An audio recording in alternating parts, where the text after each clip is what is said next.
Selamat datang kembali di pembahasan kita. Pernah nggak sih ada mikir, kenapa ya ada orang atau mungkin perusahaan gitu kok kayaknya kuat banget ya kalau kena masalah, tapi ada juga yang gampang goyah. Iya ya, sering kepikiran gitu. Nah, hari ini kita mau coba bedah nih soal ketangguhan atau kerennya resiliensi. Sumber kita kali ini dari artikel klasik Harvard Business Review, tulisannya Dian Kautu. Judulnya How Resilience Works. Oh, artikel yang itu ya? Bagus itu? Iya kan? Misi kita kali ini simple aja sih. Pengen ngertiin 3 karakteristik utama yang katanya jadi kunci orang bisa bangkit lagi. Nah, pertanyaannya, ini tuh bakat lahir atau bisa dipelajari sih sebenarnya? Kita coba gali bareng ya. Pertanyaan bagus itu. Resiliensi ini emang sering kayak, misterius gitu ya, kayak kreativitas lah. Tapi ya seperti kata artikel Kautu itu, ternyata ada polanya kok. Oh, ada polanya. Perbaiknya, ini bukan sesuatu yang paten, nggak bisa diubah. Justru bisa dikembangkan. Nah, tulisan itu nunjukin ada 3 pilar dasar lah yang selalu ada di orang atau organisasi yang tangguh. Oke. 3 pilar ya. Mari kita bongkar satu-satu. Yang pertama nih, katanya penting banget buat hadapi kenyataan. Langsung gitu, sepahit apapun. Betul sekali, itu fondasinya. Maksudnya nggak denial gitu ya. Nggak ngarep yang muluk-muluk padahal situasinya sulit. Tepat. Lihat situasi apa adanya. Orang tangguh tuh nggak kejebak sama harapan kosong. Mereka lihat realitanya gimana. Tapi bukannya itu kedengeran kayak pasrah ya? Gimana bedanya sama nyerah aja gitu kan mirip kesannya. Nah, itu dia bedanya. HBR ngejelasin, menerima di sini tuh bukan berarti ya udah pasrah diam aja. Justru ini langkah aktif buat ngerti, oke, medan perangnya kayak gini nih. Jadi, kita tahu tantangannya apa, batasannya apa, mungkin ada celah peluang di mana.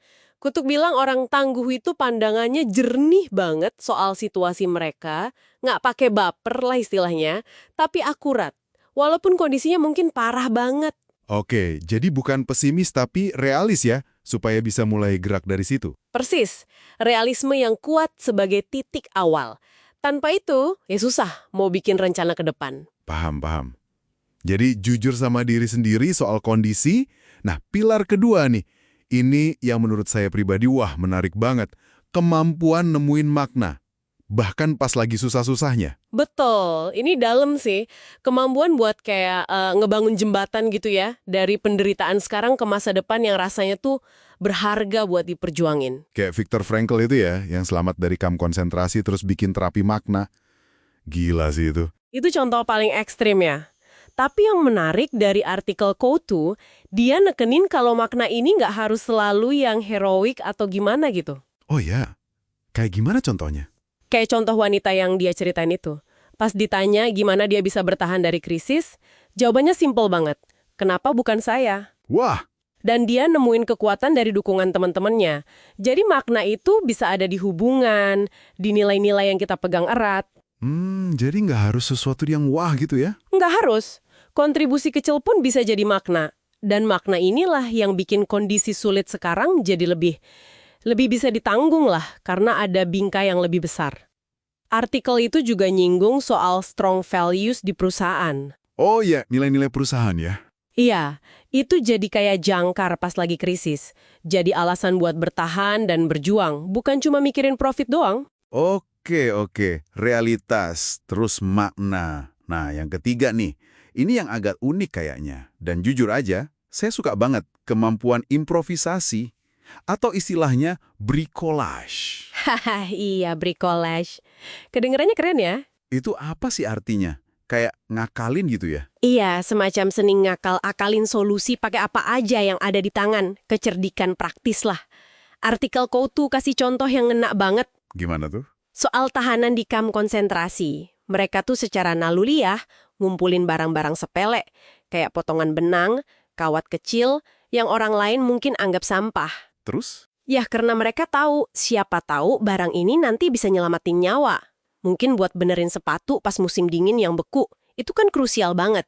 Mereka lihat potensi di mana orang lain cuma lihat keterbatasan. Wah, iya juga ya. Ngelihat kemungkinan di barang nggak berguna. Bisa dan berani improvisasi. biar paket tetap nyampe tepat waktu, walau ada halangan tak terduga. Jadi nggak kaku sama aturan ya? Nggak kaku kalau situasinya emang darurat.